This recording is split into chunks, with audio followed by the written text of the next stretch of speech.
सदक़ल्लाहु मौलाना अज़ीम व बल्लगना रसूलुहुन नबियुल अमीनुल करीम व नहनु अला ज़ालिका लमिनश शाहिदीन वश शाकिरीन वल्हम्दुलिल्लाहि रब्बिल आलमीन। एक मरतबा नबी और आले नबी की बारगाह में बावाज़ बुलंद निहायत यक़ीदत व एहतराम के साथ दुरूद व सलाम का नजराना बअंदाज़े ग़ुलामाना पेश फरमाएँ। सल्लल्लाहु अला नबील उम्मी व आलिही सल्लल्लाहु तआला अलैहि वसल्लम सलातुम व सलामुन अलैका या रसूलल्लाह सल्लल्लाहु तआला अलैहि वसल्लम। स्टेज उलमाए किराम से, हुफ़ाज़ किराम से, अइम्मे किराम से लबालब है। कुर्सियाँ भी तकरीबन सब की सब भर गई हैं। सही बात यह है कि पिंडाल छोटा पड़ गया, मगर कारी साहब इलेक्शन हारने के बाद इतनी पब्लिक का आना बहुत बड़ी बात है। क्या हुआ भाई? लेकिन अरे कॉलम क्यों नहीं बोल रहे?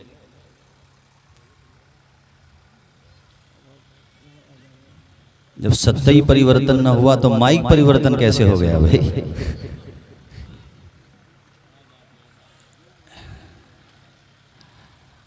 नहीं, गंभीर है मामला।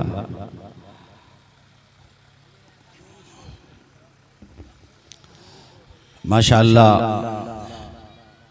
स्टेज आप देखें तो नकीब उर्स रज़वी हज़रत क़ारी यूसुफ रज़ा साहब, उस्ताज़ुल क़ुर्रा हज़रत क़ारी लईक़ अहमद साहब, उस्ताज़ुल क़ुर्रा हज़रत क़ारी राशिद साहब क़िबला और मुझसे पेशरो ख़तीब ज़ी वक़ार हज़रत क़ारी हाशिमुल क़ादरी साहब। माशाअल्लाह आप देखें स्टेज, यहाँ के मुदर्रिसीन भी जलवाबार हैं और हमारे क़ारी नासिर साहब, माशाअल्लाह क़ारी राग़िब साहब और मौलाना रिफ़ाउल साहब, मौलाना आक़िब साहब और माशाअल्लाह मरकज़ी मदरसा अहले सुन्नत के सदर हाजी ज़फ़ीर साहब। क्या हुआ भाई? इसे क्या हुआ? एक नहीं बोल रहे हो गया सही? अभी कहाँ सही हुआ?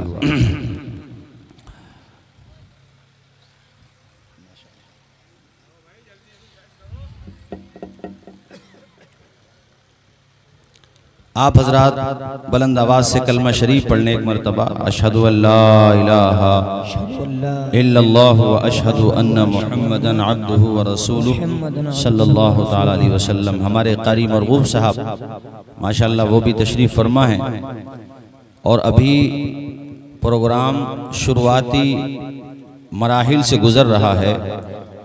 जैसे जैसे वक्त गुज़रता जाएगा उधर भी इजाफा होता रहेगा और इधर भी इजाफा होता रहेगा। चौधरी सराय के लोगों ने साबित कर दिया कि इलेक्शन का रिजल्ट कुछ भी आए मगर हुजूर के जलसे पे असर नहीं पड़ने देंगे। और इसी तरह जिन बच्चों की दस्तार बंदी हो रही है आज, उनके अजदाद ने, उनके घर वालों ने, रिश्तेदारों ने, उन्होंने भी ये साबित कर दिया कि हम भी जरूर पहुंचेंगे जलसे में। तो माशाअल्लाह आए बाबुल भाई सब माशाअल्लाह। मैं तो कल मौलाना अबरार साहब से कह रहा था, जायजा लेने आया जगह का, और मौलाना अब्दुल क़य्यूम साहब भी थे, तो मैं कह रहा था यार ये ग्राउंड भरेगा कैसे इतना बड़ा? सही बात ये है, छोटा जितना भी है ये भी मुझे बहुत बड़ा लग रहा था, लेकिन अब ये दूसरी तकरीर तो हो रही है, अभी तो प्रोग्राम आगे भी चलना है। अब मुझे एहसास हो रहा है कि ये जगह बहुत कम पड़ जाएगी, लेकिन बहरहाल दिल में जगह होना चाहिए। क्यों बे खलील भाई, दिल में जगह होना चाहिए।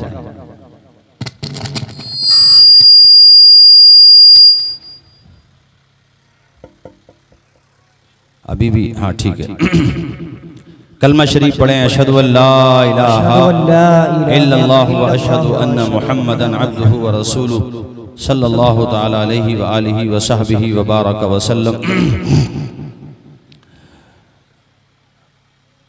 गलत रवी से मनाजिल का बहुत बढ़ता है, मुसाफिरो रविशे कारवां बदल डालो।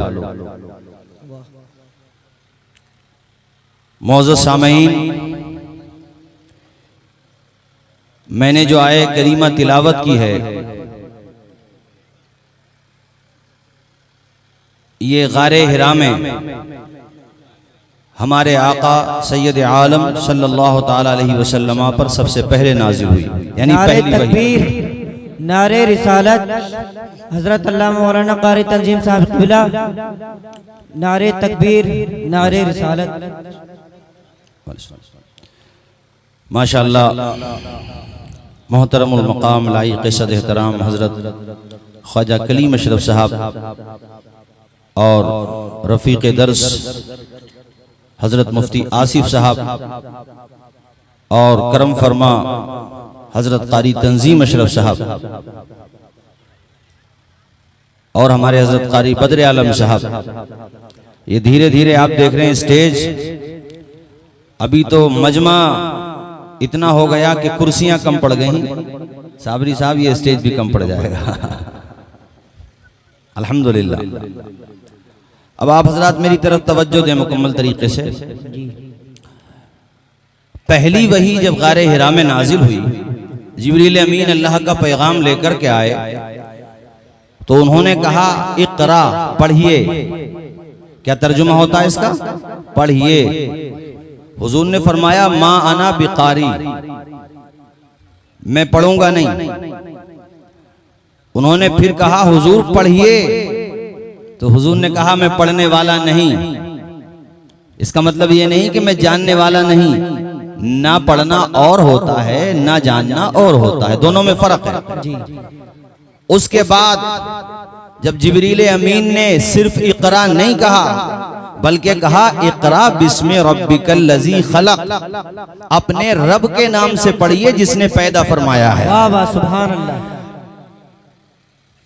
हुजूर ने सिर्फ इक़रा कहने से नहीं पढ़ा। जरा गौर करें, आप तो शहर के लोग हैं, तालीम याफ्ता हैं, और बाकी जो देही बस्तियों से आए हैं वो भी सूझबूझ रखते हैं। गौर फरमाएं कि हुजूर से कहा गया पढ़िए तो हुजूर ने नहीं पढ़ा, और जब कहा गया रब के नाम से पढ़िए तो पढ़ा। फिर आपने पढ़ना शुरू किया। आखिर वजह क्या, इसमें लॉजिक क्या है? पहले कहा गया पढ़िए तो नहीं पढ़ा हुजूर ने, और कहा गया रब के नाम से पढ़िए तो पढ़ा हुजूर ने। इसको समझने के लिए करंट इश्यूज को समझना होगा। सिर्फ पढ़े हुए तो वो लोग भी हैं जो आबादियों को मलबों का ढेर बना देते हैं। वो कम तालीम याफ्ता नहीं है जिन्होंने न्यूक्लियर पावर हासिल कर ली, परमाणु हथियार है जिनके पास।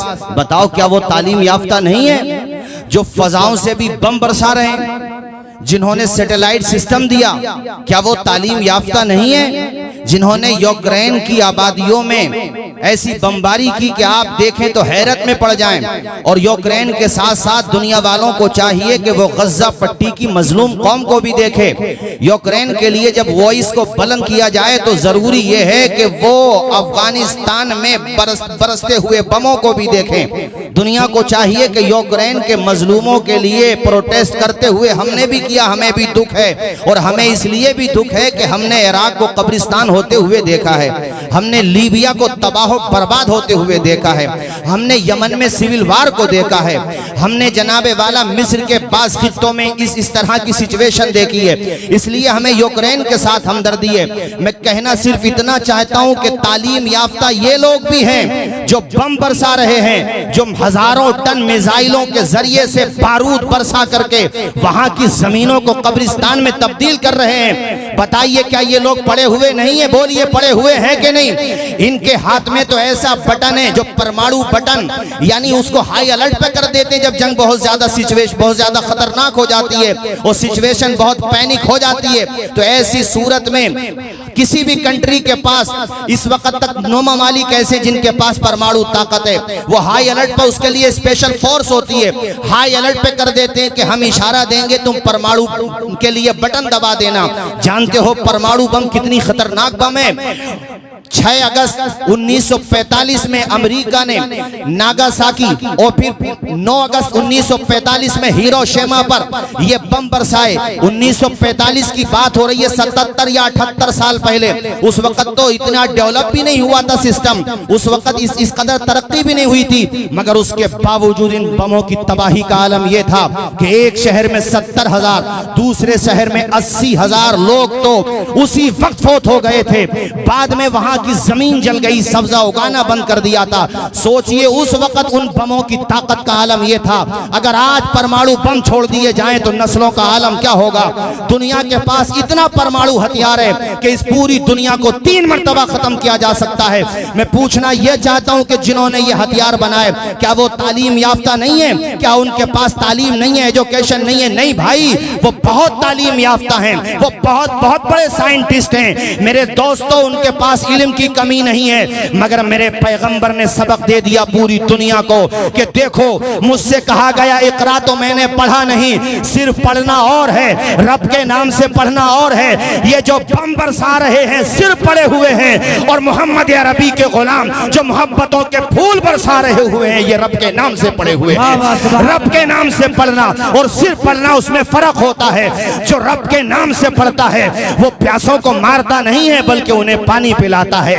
हमारी किताबें पढ़ो। मैं हिंदू समाज के लोगों से भी दरख्वास्त करता हूँ, मेरे आका की जीवनी पढ़ो। अरे पढ़ के देखो, बुखारी शरीफ कहती है कि एक औरत ने प्यासे कुत्ते को पानी पिला दिया। हालांकि वो औरत कैरेक्टर की अच्छी नहीं थी, वो औरत पारसा और नेक खातून नहीं थी, मगर उसने बेज़बान कुत्ते पे तरस खाया तो अल्लाह ताला ने इसी नेकी की वजह से उसकी मग़फ़िरत फरमा दी। ये इस्लाम की तालीम है। रब के नाम से पढ़ना यह है कि तुम्हारे मकानों की छतों पर अगर परिंदे आ जाएं तो उन्हें भी पानी पिला दो। तुम्हारी चौखट पर अगर प्यासे कुत्ते आ जाएं तो उन्हें धुतकारो नहीं, अपनी रोटियां खिला दो।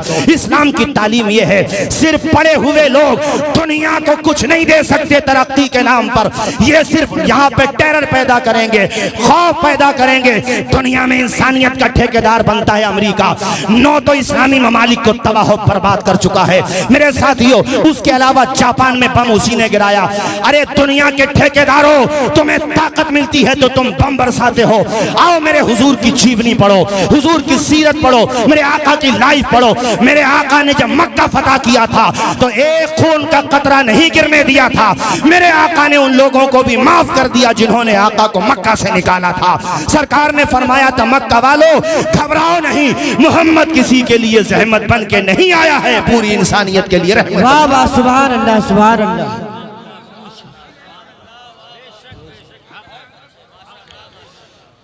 तुम क्या जानो इंसानियत क्या होती है? वो गज़ा पट्टी पे बम बरसाने वालों, तुम्हें क्या पता इंसानियत क्या होती है? पूरे पूरे झुंड बना करके एक निहत्थे की लिंचिंग कर देने वालों, तुम क्या जानो इंसानियत क्या होती है? तुम जानोगे इंसानियत क्या होती है? तुम सिखाओगे हमें इंसानियत क्या होती है? देख, इंसानियत ये होती है। सैयदना इमाम ज़ैनुल आबिदीन के खेमे में एक प्यासा आया। ये कौन है?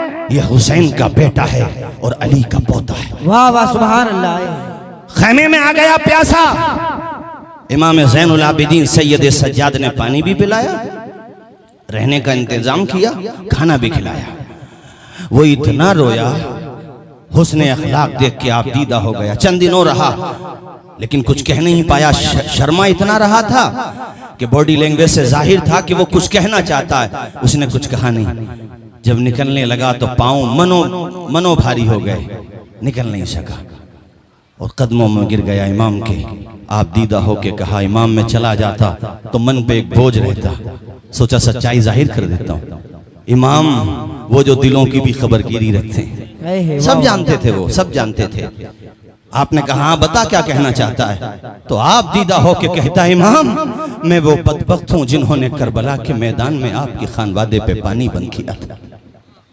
मेरा ताल्लुक उसी शकीउल कल्ब जमात से है जिन्होंने आपके खानवादे के खेमों को जलाया, जिन्होंने आपके बच्चों को प्यासा तड़पाया। लेकिन आज आपका हुस्ने अखलाक देख करके मैं बर्दाश्त नहीं कर सका, जब्त नहीं कर सका और मैंने अपनी हकीकत हाल आपके सामने रख दी। तो इमाम ने उससे कहा, नादान तू क्या समझ रहा था, मैंने तुझे पहचाना नहीं था? मैं कैसे भूल सकता हूं उन चेहरों को जिन्होंने हमारे गुलशन को उजाड़ दिया। मैं कैसे भूल सकता हूं, मैंने पहली नजर में पहचान लिया था। इतना जब कहा तो ताज्जुब में इजाफा हुआ, हैरत और इस्तेजाब के समंदर में डूब गया वो। कदम चूम के कहता इमाम, पहचानने के बाद भी ऐसी खातिर तवाज़ो की, ऐसा खाना खिलाया, पानी भी पिलाया। तो इमाम ने मुस्कुरा के फरमाया था, करबला में जो तूने किया वो तेरा किरदार था, यहाँ जो मैंने किया मेरे नाना का किरदार है। वाह वाह सुभान अल्लाह। अरे बम बरसा करके दुनिया को टेरर का अड्डा बनाने वालों, जब तक हुजूर की चौखट पे नहीं आओगे, चांद की कमंडे डाल लो, चांद पे पहुंच जाओ, हवाओं को मुसख्खर कर लो, समंदर की लहरों पर अपना कंट्रोल कर लो, सैटेलाइट सिस्टम कर लो, कुछ भी कर लो, याद रखो जब तक मोहम्मद अरबी का विजन नहीं अपनाओगे, दुनिया में शांति कभी भी नहीं आ सकती है। शांति लाने के लिए तुम्हें हुसैन के नाना के रास्ते पर आना ही। वाह वाह सुभान अल्लाह सुभान अल्लाह। ये मामूली बात समझते हैं आप? मक्का फतह हुआ। मुझे दुख ये है, नौजवानों तुमसे भी तकलीफ है, मुझे दुख ये है कि आप लोग भी पूरी पूरी रात नेट पे गलाजतें देखते हो सिर्फ। अब तो नेट पे सुविधा है, अपने हुजूर की सीरत ही पढ़ लो जी। वैसे मैं तो मशवरा देता हूँ कि किताबों में पढ़ो जो अपना देसी तरीका था, और वही मुआसिर भी है। पीडीएफ में लोग पढ़ नहीं पाते हैं, बस ठीक है, बेहतरीन चीज है, अगर कोई इस्तेमाल करता तो ठीक है, लेकिन मैं एक आदत बता रहा हूँ, किताबें खरीदने का तो रिवाज ही खत्म हो गया। चलिए आप नहीं खरीदते तो हिस्ट्री पढ़ो। मैं तुमसे कहता हूं, अगर भारत में कोई आपसे सवाल कर ले आपके मुगलों के बारे में, क्या जवाब देंगे आप? आपके मुस्लिम शासकों के बारे में क्या जवाब देंगे? पूरी पूरी रात अपनी पूरी कीमती रात गुनाहों की नजर करने वाले नौजवानों, आओ नेट के जरिए ही सही कम से कम अपने भारत का इतिहास भी जानो और अपने इस्लाम का इतिहास भी जानो। ये मैं आप लोगों से अपील करता हूँ, और मैंने कई जगह तकरीरों में कहा, आज फिर कह रहा हूं, क्योंकि जरूरी नहीं है कि नारे रिसालत, उलमाए अहले सुन्नत, उलमाए अहले सुन्नत। दो नाम मैं बता रहा हूँ, दो नाम बता रहा हूँ भाइयों, दो नाम बता रहा हूं मैं। अपने भारत में मुस्लिम शासकों के हिस्टोरिकल फैक्ट जानने के लिए डॉक्टर राम पुनियानी जी को सर्च किया करो, सुना करो, और अपने हिंदू फ्रेंड्स को भेजा करो, ताकि उन्हें पता चले सच्चाई वो नहीं है जो गोदी मीडिया दिखाता है, सच्चाई वो है जो डॉक्टर राम पुनियानी जी बता रहे हैं। वाह वाह। चूंकि वो अपने बंदे की जबान से सुनेंगे तो उन्हें यकीन आएगा। और इस्लाम के हवाले से मैं किसी और कंट्री के इंटेलेक्चुअल का भी हवाला दे सकता था, मगर मैं भारत, चूंकि हम भारत में रहते हैं, और इस्लाम के बारे में, इस्लाम की जो शबी दागदार कर रहे हैं लोग, उनकी गलत फहमी दूर करने के लिए स्वामी लक्ष्मी जी को सर्च किया करो, सुना करो उन्हें, और अपने हिंदू फ्रेंड्स को भेजा करो। ये भी दावत व तबलीग का एक तरीका होता है। एक दूसरे को सॉन्ग शेयर मत करो, गुनाहों को शेयर मत करो यार। ये गुनाह तुम शेयर करोगे तो ये तुम्हारे लिए सिलसिले जारिया होगा गुनाहों का, और अच्छी चीज को शेयर करोगे तो वो सदक़े जारिया होगा नेकी के लिए। तुम्हें करना जो करना वो आप जानो। मैं तो सिर्फ इतना बताना चाहता हूँ कि मेरे हुजूर की सीरत देखो, और दुनिया वालों को बताओ कि सच्चाई वो नहीं है जो तुम कहते हो, सच्चाई तो वो है जो मेरे हुजूर लेकर के आए। वाह वाह सुभान अल्लाह। तसव्वुर करें, उसी मक्का की मैं बात बता रहा हूँ, तेजी के साथ बताऊं, जहां से अल्लाह के पैगंबर को निकाला गया, और क्या कुछ नहीं हुआ। एक लंबी दास्तान है। शेब अबी तालिब में एक मुहासरा भी रहा, मतलब एक बहुत लंबी तारीख है। लेकिन जब आका ने फतह किया मक्का शरीफ को, हजरत तशरीफ ला रहे हैं माशाअल्लाह, नारे आप बैठे रहें, सारे लोग बैठे रहें, आराम से बैठे रहें। नारे रिसालत, नारे गौसियत, मसलके आला हजरत, फैज़ान आला हजरत, नबीर हुजूर हाफिज़े मिल्लत, हजरत अल्लामा नईम मिल्लत, हजरत अल्लामा मुफ्ती ज़ाहिद अली साहिब क़िबला सलामी, उलमाए अहले सुन्नत, हुजूर नईम मिल्लत, हजरत अल्लामा मुफ्ती ज़ाहिद अली सलामी, उलमाए अहले सुन्नत, माशाअल्लाह। नबीर हुजूर हाफिज़े मिल्लत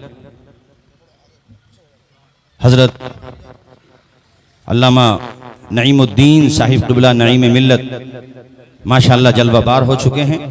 साथ ही में उस्ताद गिरामी उस्ताजुल असातिज़ा हजरत मुफ्ती जाहिद अली सलामी साहिब और उसी दौरान हमारे कायदे उलमा अहले सुन्नत मौलाना नफीस अख्तर साहब क़िबला भी तशरीफ लाए थे। माशाअल्लाह आप जो है सुने सुकून के साथ। मैं ये बात मुकम्मल करूं चूंकि मेरे बाद प्रोग्राम आगे भी चलना है और माशाअल्लाह मैं काबिल मुबारकबाद समझता हूं हजरत मौलाना अबरार साहब और उनकी पूरी टीम को, उनके तमाम मुदर्रिसीन को और मुआविनीन को भी। आज मोहतरम अलहाज हुसैन अहमद मरहूम की रूह बड़ी खुश होगी, सुभान अल्लाह।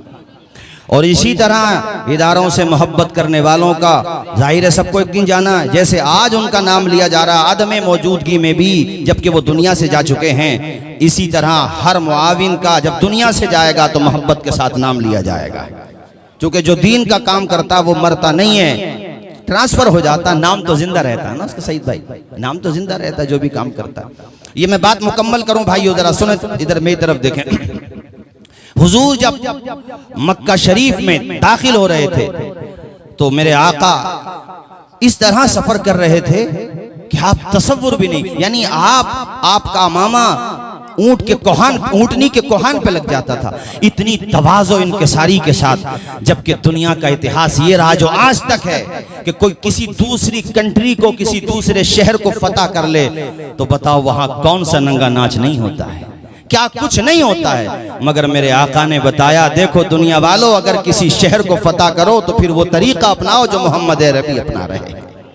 इस तवाज़ो के साथ आप अंदर गए और मैं आपको बताता चलूं मेरे साथियों, सबको माफ कर दिया। हुजूर ने फरमाया ला तसरीबा अलैकुमुल यौम, तुम पर कोई मलामत नहीं है। और उसका असर ये हुआ कि आज खित्ते अरब में इस्लाम का डंका गूंजने लगा।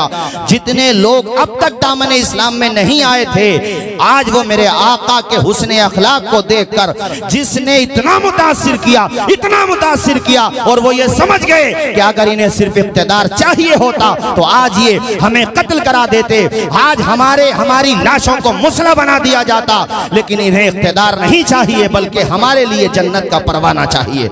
और वो सब के सब मेरे आका के दामने करम में आ गए। इन्हीं लोगों में, ये मैं सुना दूं तेजी के साथ, इन्हीं लोगों में एक बंदा था जिसका नाम था उस्मान बिन तलहा। ये याद करके जाएंगे और अपने हिंदू भाइयों को जाकर के बताएंगे। चूंकि आप हजरात का सब जगह बैठना होता है और तबलीग की नियत से बैठ भी सकते हैं भाइयों, बैठ भी सकते हैं, as a citizen of country भी बैठ सकते हैं। उनके अकाईद उनके साथ, हमारे साथ, तो उनके अकाईद का वो जवाब देंगे। इंशाल्लाह हमारा बेड़ा तो पार है ही। बैठो तो बताना उनको कि आज देखो 4 करोड़ आबादी का मुल्क है यूक्रेन, उसके ऊपर रशिया ने शिकंजा कसा और नेटो ने कैसा बेवकूफ बना दिया। और जैसा नेटो ने बेवकूफ बनाया है, ऐसा ही कल भी बेवकूफ बनाया गया है। हमारी कौम के अलावा उनकी कौम के लोगों ने उन्हें ऐसे ही बेवकूफ बनाया जैसा नेटो ने यूक्रेन को बेवकूफ बनाया मेरे साथी। लेकिन हम खौफजदा होने वाले लोग नहीं हैं। हमें मिटाने की हसरत बड़ी मुश्किल से निकलेगी, कलेजा चीर देगी जो दुआ दिल से निकलेगी। बेशक बेशक, सुभान अल्लाह, सुभान अल्लाह। उस्मान बिन तलहा, मौलाना अबरार साहब, वो भी लाइन में खड़े थे। आज वो थोड़ा डर रहे थे, मगर दिल कह रहा था उस्मान तू डर नहीं, वो रहमतुल्लिल आलमीन तुझे भी माफ कर देंगे। बेशक बेशक, सुभान। मैटर ये था कि हुजूर जब हिजरत करने वाले थे, हिजरत के आखिरी यानी चंद दिनों में हिजरत होने वाली थी, तो हुजूर अपने सहाबा के साथ उस्मान बिन तलहा के पास गए। वो कैसा दौर था, इससे एक हौसला मिलता मेरे साथियों। परेशानी देख के घबराया ना करो यार, अहले हक पे तो परेशानियां आती ही हैं, घबराते क्यों? चैलेंज जिसको फेस करना चाहिए, परेशानियों का हमें जवाब देना चाहिए, संवैधानिक तौर पे उसका हल निकालना चाहिए। घबराना मसले का हल नहीं होता है, डरना मसले का हल नहीं होता है। मैं यहां वाकया सुनाने से पहले 3 बातें कहना चाहता हूं। अब अल्लाह करे मेरी बात ये सब जगह पहुंचे। प्राइवेट लोग जब अपने इंटर कॉलेज बना सकते हैं, डिग्री कॉलेज भी बना सकते हैं प्राइवेट, वो किसी पॉलिटिकल पार्टी का हिस्सा नहीं है, तो जब वो ये काम कर सकते हैं तो हमारे लीडर्स सबके लिए मैं कह रहा हूं, हार जीत तो आपकी किस्मत का हिस्सा था। जब आप इलेक्शन में करोड़ों रुपया उठा सकते हैं तो 1-1.5 करोड़ रुपया उठा करके इंटर कॉलेज क्यों नहीं बना सकते हैं यार आप? बेशक बेशक बेशक। इलेक्शन में जीत जाते तो 5 साल तक नाम रोशन होता, लेकिन गरीब बच्चों के लिए अगर अच्छी और यानी कम फीस में अगर बच्चों के पढ़ाने के लिए तालीमी इदारे बना करके जाओगे तो फिर इलेक्शन में जीतो या ना जीतो हमेशा के लिए जरूर जीत जाओगे इंशाअल्लाह। ये गरीब बच्चे याद रखेंगे कि चौधरी सराय का ये जो इंटर कॉलेज गरीब बच्चों के लिए कम फीस में खोला गया, ये फुला साहब ने बनाया था। अगरचे वो इलेक्शन नहीं जीते थे मगर वो दिलों को जरूर जीत गए थे। बेशक बेशक। इसी तरह से जो इलेक्शन जीत जाते उनसे भी बड़े अदब के साथ अब तक जो हुआ हुआ, what is gone is gone, उसे छोड़ो।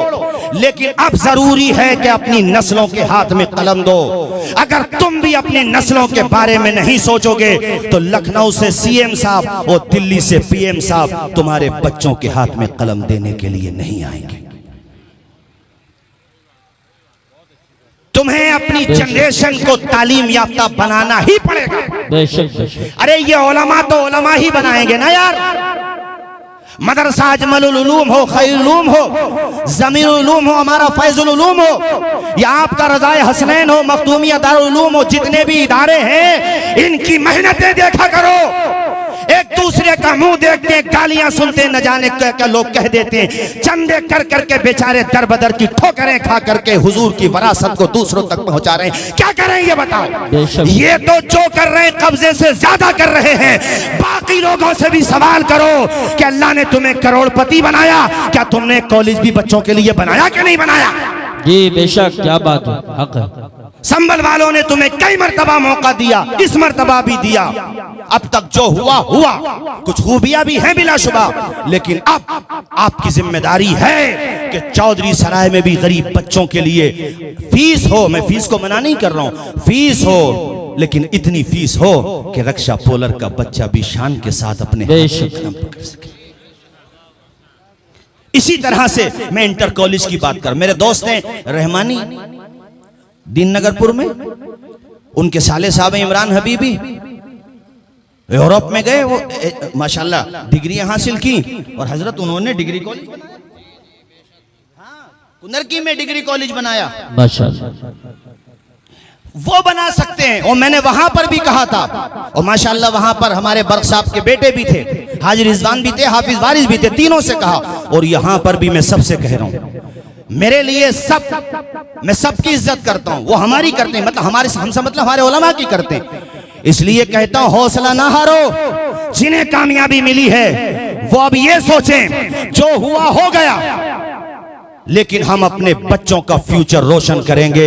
अपने बच्चों को दर बदर की ठोकरें खाने के लिए बेयारो मददगार नहीं छोड़ेंगे, बल्कि हम उन्हें तालीम याफ्ता बनाएंगे। इंटर तक तुम हाथ पकड़ लो, इंटर के बाद उनमें इतना कॉन्फिडेंस आ जाएगा कि उनमें से हमारा कोई बेटा एडवोकेट बनेगा, कोई बेटा हमारा MBBS डॉक्टर बनेगा, कोई बेटा हमारा पायलट बनेगा। फिर दुनिया कहेगी शहर संभल वालों को जहालत के कैरे मजल्लत में मत समझना, यहाँ पर इल्म के चिराग जल रहे हैं। यहाँ जगह जगह मदारिस का जो खूबसूरत संगम है वो अपना काम कर रहा है, और दूसरी तरफ हमारी ये दरसगाहें अपना काम कर रही हैं। बताओ अगर मेरी बात सच है तो एक मर्तबा हाथ उठा करके मेरा मनोबल बढ़ाओ, ताकि मुझे ये लगे कि मेरे दिल की आवाज आप तक पहुंच रही है। हाथ उठा के बताओ तालीमी इदारा खुलना चाहिए कि नहीं खुलना चाहिए? खुलने चाहिए। बेशक। दर्द, ये दर्द दिल है बस एक आपके साथ, इसके अलावा कुछ नहीं है मेरे साथी। आपको सोचना पड़ेगा, अपने बच्चों के लिए पढ़ाना पड़ेगा यार। और जो हमारे मिडिल क्लास के भाई बैठे हुए हैं या बहुत ज्यादा पुअर फैमिली से बिलोंग करते हैं, मायूस हो के न जाएं यहां से वो। बल्कि हमने एक जुमला कहा था बहुत पहले, कश्तियां जब लहरों से टकराती हैं तो साहिल तक पहुंची जाती हैं। बेशक बेशक, सुभान अल्लाह। दाना जब खाक में मिलता है और अपनी हस्ती फना करता है तो गुलजार बनी जाता है। संग आलूद लोहा जब लोहार की भट्टी में उसको रिपेयर किया जाता है तो वो भी कुंदन बन ही जाता है। मिटा दे अपने हस्ती को अगर कुछ मर्तबा चाहे कि दाना खाक में मिलकर गुले गुलजार बनता है। चौधरी सराय के लोगों, आज ये अज़्म लेकर के उठना कि हम रज़ाए हसनैन के साथ कांधे से कांधा मिलाकर खड़े रहेंगे इंशाअल्लाह। बोलिए इंशाअल्लाह। इंशाअल्लाह। जितने भी इदारे हैं अपने चौधरी सराय में, सब इदारों के लिए कह रहा हूं, और आगे बढ़ो तो मैं पूरे शहर संभल के इदारों के लिए कह रहा हूं।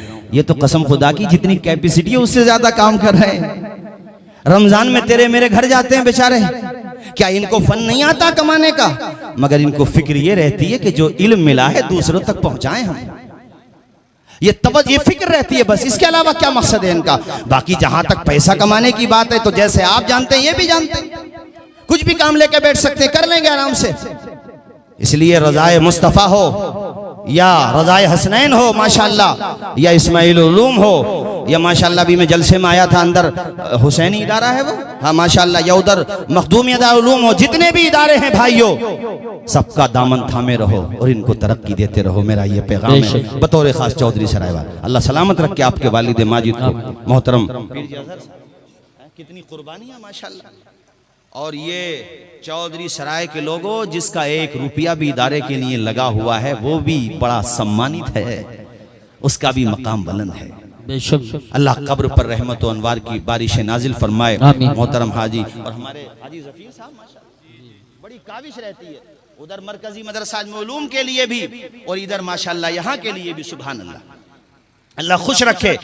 मैं तो ये दुआ करता हूँ, मुफ्ती साहब मेरे उस्ताद बैठे हुए हैं माशाअल्लाह, और यहाँ जितने भी अशरफिया जाते हैं, हम एहसान फरामोश लोगों में से नहीं हैं। हम तो कसम खुदा की उन लोगों को भी इज्जत देते हैं, उन लोगों को भी इज्जत देते हैं, चूंकि उनका जो काम है वो अहले सियासत जाने, अपना पैगाम मोहब्बत है जहां तक पहुंचे।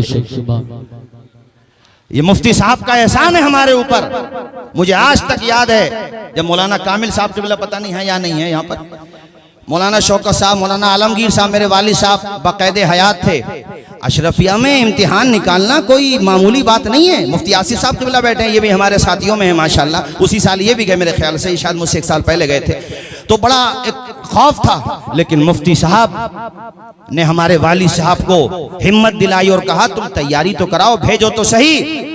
और अल्हम्दुलिल्लाह हम 6 या 7 बच्चे उस वक्त गए थे, और हजरत का पूरा ताउन रहा, पूरी कोशिश रही, और अल्हम्दुलिल्लाह आज देखिए अल्लाह का शुक्र है कि हमने वहां पर तालीम हासिल की।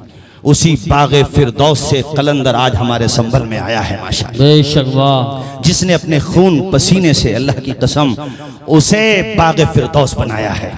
उस खित्ते अर्जी पर ऐसा इल्म का चमन आबाद किया है कि आप देखो ना और यहाँ से जाओ थकन महसूस करो, इदारा देख लो तो थकन उतर जाती है। रिजवान भाई कभी चलिएगा, आप गए एक आध दफा माशाल्लाह। मौलाना मोहम्मद अली साहब बैठे हुए माशाल्लाह, हमारे साथी, ये भी अशरफिया के साथी हैं। तो इसलिए कहता हूँ भाइयों, बच्चों के हाथ में कलम दो।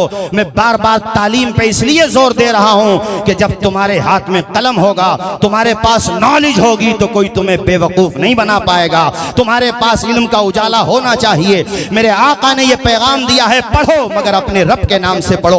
उस्मान बिन तलहा का वाकया सुनो, फिर मैं अपनी गुफ्तगू खत्म करता हूं। मेरे साथियों, अजीजान गिरामी, हजरत पैगंबर इस्लाम सैयद आलम नूर मुजस्सम सल्लल्लाहु ताला अलैहि व आलिहि वसल्लम जलवाबार हैं। उस्मान बिन तलहा दूसरी तरफ लाइन में खड़े हैं, वो डर रहे हैं। आज वो मामला ये था कि हुजूर जब हिजरत करने वाले थे तो एक दिन अपने चंद सहाबा को लेकर के उस्मान बिन तलहा के पास गए। वो खाने काबा की चाबी उसी के पास रहती थी, उस्मान बिन तलहा के, यानी उसका स्टेटस आप देखिए कितना ऊंचा उसका मनसब था कि खाने काबा की चाबी उसी के पास थी। और जुमे हफ्ते में 2 दिन उसके वो खाने काबा खुला करता था, यानी सोमवार, पीर को और जुमे को, गालिबन पीर और जुमे को 2 दिन खुला करता था। तो हुजूर नबी करीम उसके पास गए और कहा, उस्मान हम तो चंद ही दिनों में हिजरत करने वाले हैं, तो हमें चाबी दे दे, हम खाने काबा के अंदर जा करके अल्लाह की इबादत करना चाहते। हुजूर देख रहे थे कि चंद ही दिनों में मक्का शरीफ छूट जाएगा। भाइयों, अपना शहर छोड़ना आसान नहीं होता है। हुजूर से जब वर्का बिन नौफल ने कहा था ना कि मोहम्मद अरबी, वो दौर आएगा जब आपको मक्का छोड़ना पड़ेगा, तो मेरे आका की आंखों में आंसू आ गए थे। हुजूर ने कहा था मुझे अपना शहर छोड़ना, लेकिन दीन के लिए मेरे आका ने शहर भी छोड़ा। देखो, शिकम पे पत्थर भी बांधे, मेरे आका के रास्ते में पत्थर भी डाले गए। इसलिए उलमा की जमात, अल्हम्दुलिल्लाह आप बहुत पूरे एतमाद हैं, मगर फिर भी हद अदब में कहता हूं, कभी आप भी दिल थोड़ा ना किया करें कौम की बेवफाई देखकर। और आपसे भी कहता हूँ हालात कैसे ही हो जाएं मगर अपने आका का दामन मत छोड़ना। हमें कुछ मिले या ना मिले, बदायूं शरीफ से एक शेर पढ़ा गया था, मुझे बहुत अच्छा लगता है, फजल रब्बुल औला और क्या चाहिए, मिल गए मुस्तफा और क्या चाहिए, क्या चाहिए। वाह। और हमारे आला हजरत ने कहा था कि मेरे आका कुछ मिले ना मिले, कुछ चाहिए भी नहीं, उन्हें जाना उन्हें माना, न रखा गैर से काम, लिल्लाहिल हम्द में दुनिया से मुसलमान गया। ऐ मोहम्मद अरबी के दीवानों, हुजूर के गुलामों, कभी मायूस मत होना। अरे अगर मौत दुश्मन के हाथ से लिखी हुई भी है तो शहादत का दर्जा पाओगे।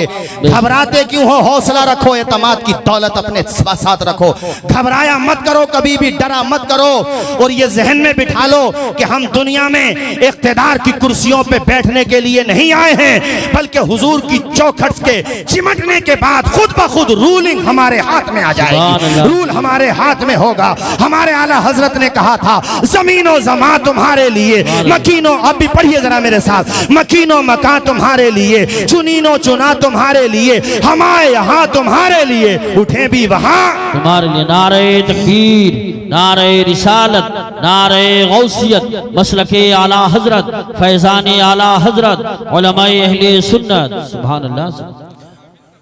मैं दर्द समझता हूँ, चूंकि हमारे बहुत सारे बच्चे अभी तक CAA के केसेस में NRC जेलों में बंद हैं। अब इसकी भी ज़रूरत है कि तंजीमें बने और उनमें से एक बच्चे की सही अलग अलग तंजीमें बन जाएं, सबका एक साथ नहीं हो पाता तो कम से कम एक एक बच्चे की जमानत का केस लड़ा जाए। जो हमारे असली हीरो हैं वो लोग जेलों में बंद हैं और हमें उनकी फिक्र तक, हमारे ऐशो आराम में कोई फिक्र नहीं है, न शादी ब्याह के खर्चे में कोई फिक्र है। भाइयों, उस दिन मैंने एक वाकया सुनाया था, मैं आया था उस रोज तो मैंने एक वाकया सुनाया था, वो सुन लो। हजरत अम्मार इब्ने ज़ियाद, जंग में तीर लगा, सीने, हुजूर का इश्क पैदा करो, मैं ये कहना चाहता हूँ, सीने में तीर लगा तो वो गिर गए, चूंकि वो दिल में पेवस्त हो गया था, जमीन पे गिरे तो इतने चोट, यानी इतना गंभीर चोट लगी थी, ऐसी सिचुएशन हो गई कि उनसे खड़ा नहीं हो जा रहा था, फिर बैठा भी नहीं गया, वो लेट गए। उनको लगा कि अब चंद ही लम्हों का मैं मेहमान हूँ, नब्ज़ हस्ती खामोश होने वाली है और दिल की धड़कनें जवाब देने वाली हैं, तो चारों तरफ निगाहों का परिंदा दौड़ाया और ऐसे वक्त में उन्होंने ना तो अपने माँ की तरफ माँ को तलाश किया, ना बाप को तलाश किया, किसी को भी तलाश नहीं किया। उनकी आंखें अगर तलाश कर रही थीं तो मेरे आका का जलवा तलाश कर। सुभान अल्लाह। बातें करना और होता है, प्रैक्टिकल करना और होता है। कैसा इश्क था, चारों तरफ हुजूर को तलाश कर रहे हैं, हुजूर नजर आ जाएं, हुजूर नजर आ जाएं। कुछ देर के बाद चूंकि जंग की सूरत हाल थी और सब अफरा तफरी थी, तो हुजूर पे जब निगाह पड़ी तो उनके दिल को करार आया और खुदा से दुआ मांगी, मौला शहादत का वक्त तो करीब आ ही गया है, तो मुझे इतनी ताकत दे दे, तो मुझे इतनी ताकत दे। देखो ये इश्क होता है मेरे साथियों। कहा या अल्लाह तो मुझे इतनी ताकत दे दे कि मैं अपने आका के कदमों तक पहुंच जाऊं, वहां जाकर के मेरा दम निकल जाए तो मेरी जिंदगी की महराज हो जाए। सुभान अल्लाह। इसके अलावा या अल्लाह मेरी कोई दुआ नहीं है। हजरत अम्मार इब्ने ज़ियाद ये दुआ करते करते उनके बदन में थोड़ी ताकत पैदा हुई, चल नहीं सकते तो घसीटते हुए अपने कोहनियों पे, यानी दोनों कोहनियों पे उन्होंने जोर दिया और किसी तरीके से मेरे आका तक पहुंच गए और आका के कदमों में जाकर के उन्होंने सर रख दिया। ये कैसे लोग थे साथियों, इन्हीं लोगों ने तो इस्लाम की फसल को गुलिस्तान बनाया है, हम लोग तो उसे बचा भी नहीं पा रहे हैं, इजाफा क्या कर पाएंगे, उसको बचा भी नहीं पा रहे। मस्जिदें वीरान करके तुम लोग कहते हो सत्ता परिवर्तन कैसे होगा, शराब का जाम पी करके तुम कहते हो हालात कैसे बदलेंगे। मुझे शिकायतें मिली हैं, सट्टे भी खेले जा रहे हैं, सट्टे भी खेले जा रहे हैं, बेटियां घर में जवान बैठी हुई हैं, लेकिन मेरा नौजवान दोस्त अपने यारों के साथ मोटरसाइकिलों पर बैठ करके मटर गश्ती कर रहा, सट्टे खेल रहा, शराब पी रहा। अरे नादानों, कैसे हालात बदलेंगे तुम्हारे, तुम्हारी मस्जिदें उसी तरह वीरान है, कैसे बदलेंगे हालात। यार मैंने बहुत दफा कहा है, मौजूदा दौर के दिन रात बदल सकते हैं, मुल्क के फिक्र नजरियात बदल सकते हैं। मेरे भाई तुम बदल जाओ तो हालात बदल सकते हैं। बेशक सुभान अल्लाह। तुम्हें बदलना पड़ेगा। कैसा इश्क़ रसूल था अम्मार बिन ज़ियाद का, हुजूर के कदमों पे पहुंचे तो जाने के बाद मेरे हुजूर के कदमों पे जाकर के उन्होंने सर रख दिया और आका के नालैन को चूमने लगे और इशारा दे दिया, देखो दुनिया वालों, जहां हमारा सर है ना वहां हुजूर का कदम है। और इनके कदम में जगह मिल गई तो बेड़ा पार हो जाएगा।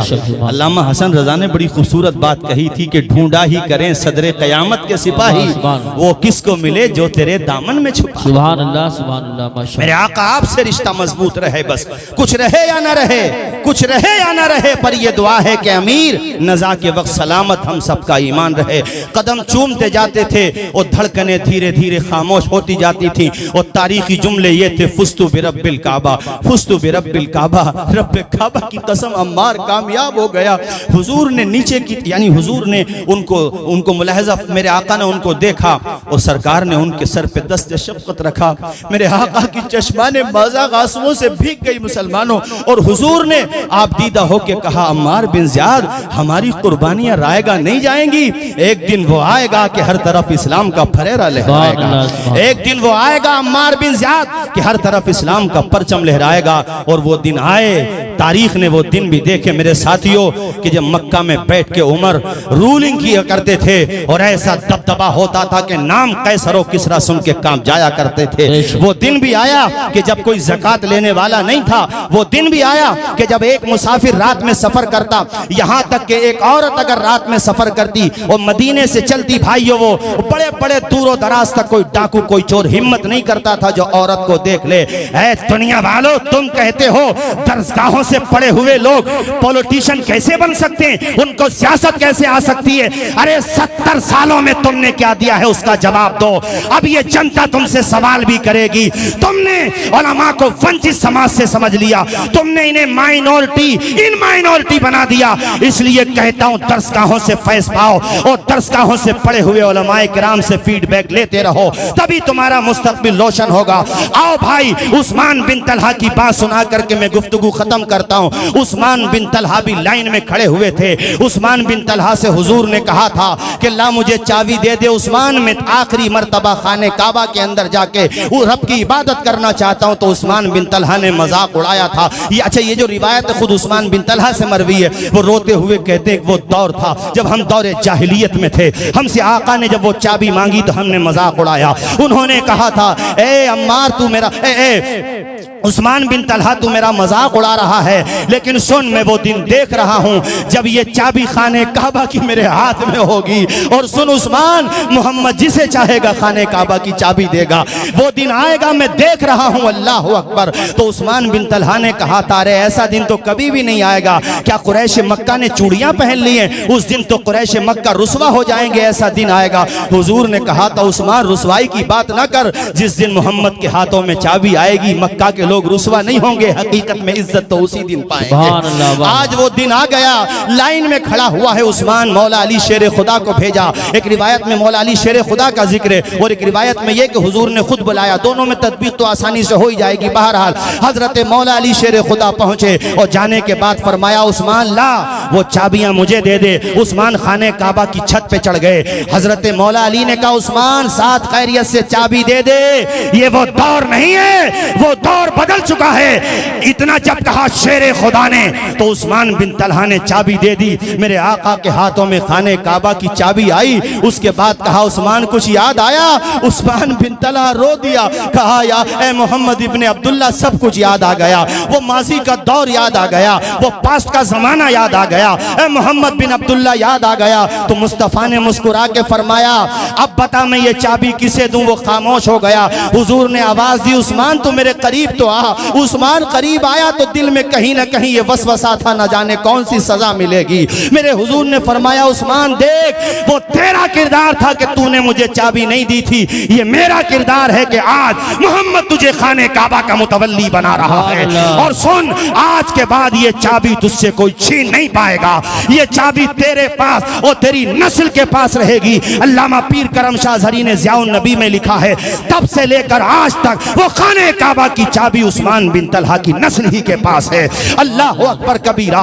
मेरे आका ने फरमाया, उस्मान बिन तलहा ये चाबी ले ले। उस्मान बिन तलहा कदमों में गिर गए, आप दीदा हो गए, रोते रहे। कहा, मेरे आका, मेरा दिल तो उसी दिन मुसलमान हो गया था जब मैंने आपकी अजमतों का शोहरा सुना था, मगर मैं हालात की वजह से खामोश था। हुजूर के कदमों को पकड़ के मचल करके पढ़ने लगे। आप भी पढ़ लीजिए झूम करके, ताकि उनके गुलामों में अल्लाह कबूल फरमा ले। झूम करके पढ़ने लगे, अशहदु अल्ला इलाहा इलाहा, बोलिए अशहदु अल्ला इलाहा, जोर से बोलो अशहदु अल्ला इलाहा इल्लल्लाह व अशहदु अन्ना मुहम्मदन अब्दुहु व रसूलुहु। झूम के पढ़ते जाते उस्मान बिन तलहा, मुस्तफ़ा ने सीने से लगाया, पूरा मक्का मुसलमान हो गया। हर घर से सदाएं बुलंद हो रही है कि वही मक्का है जहां मेरे आका के रास्ते में कांटे डाले गए, आपके पत्थर मारे गए, कौन सा जुल्म नहीं किया गया, आपके साथियों के रास्ते में क्या कुछ नहीं किया गया। बिलाल हबशी की दास्तान भूले नहीं है हम लोग, हजरत अम्मार बिन यासिर की दास्तान देखिए, गरीब सहाबा की दास्तान देखिए,